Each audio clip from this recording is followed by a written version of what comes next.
పశ్చిమాసియాలో యుద్ధంతో విమాన సర్వీసులకు తీవ్ర అంతరాయం ఏర్పడింది.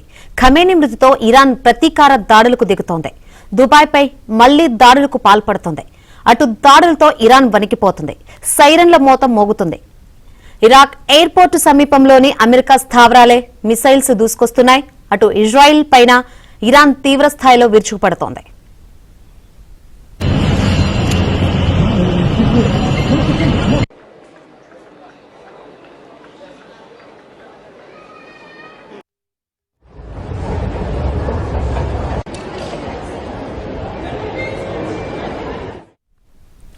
మధ్యప్రాచ్య గగనతలంలో 700కు పైగా విమానాలు రద్దయ్యాయి.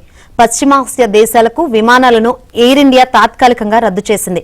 పశ్చిమాసియాలోని గగనతలాలను పలు దేశాలు మూసివేశాయి. దీంతో ప్రయాణికులు ఎక్కడెక్కడ చిక్కుపోయారు. తీవ్ర ఇబ్బందులు పడుతున్నారు.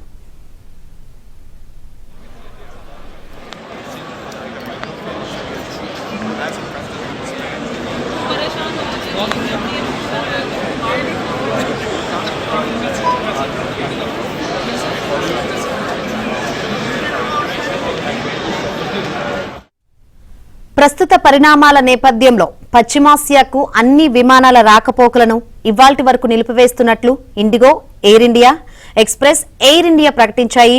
అబుదాబి, దోహా, జెద్దా, కువైత్, రియాద్లకు తమ విమానాల రాకపోకలను మార్చి 2 వరకు నిలిపివేస్తున్నట్లు ఆకాశ ఎయిర్ వెల్లడించింది. గల్ఫ్ దేశాల్లో ఉన్న భారతీయ పౌరులు జాగ్రత్తగా ఉండాలని ఆయా దేశాల్లోని భారత ఎంబసీలు సూచించాయి.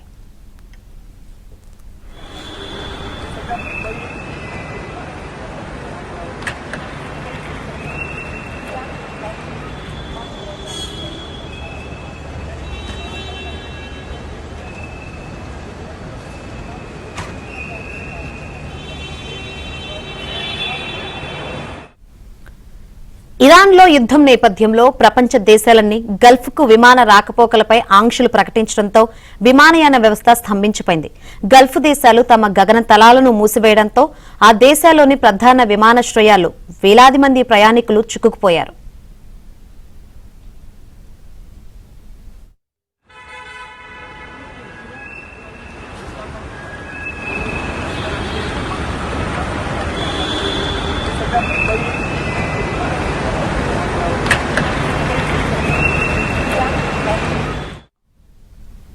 Iran, Israel, Lebanon, Saudi Arabia, UAE, Bahrain, Oman, Iraq, Jordan, Kuwait, Qatar దేశాల గగనతలాలకు మార్చి 2 వరకు దూరంగా ఉండాలని డీజీసీఏ భారత ఎయిర్లైన్స్ సంస్థలకు సూచించింది.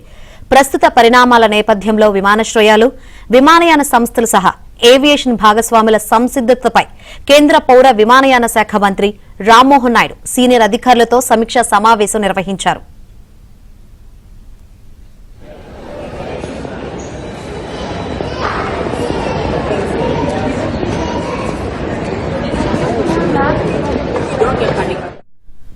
అమెరికా నుంచి ఇండియాకు బయలుదేరిన సుమారు 100 మందికి పైగా తెలుగు వాళ్లు అబుదాబి విమానాశ్రయంలో చిక్కుకుపోయారు. అమెరికా నుంచి బయలుదేరిన ఇతిహాద్ విమానం మార్గం మధ్యలో అబుదాబి విమానాశ్రయంలో ఆకింది.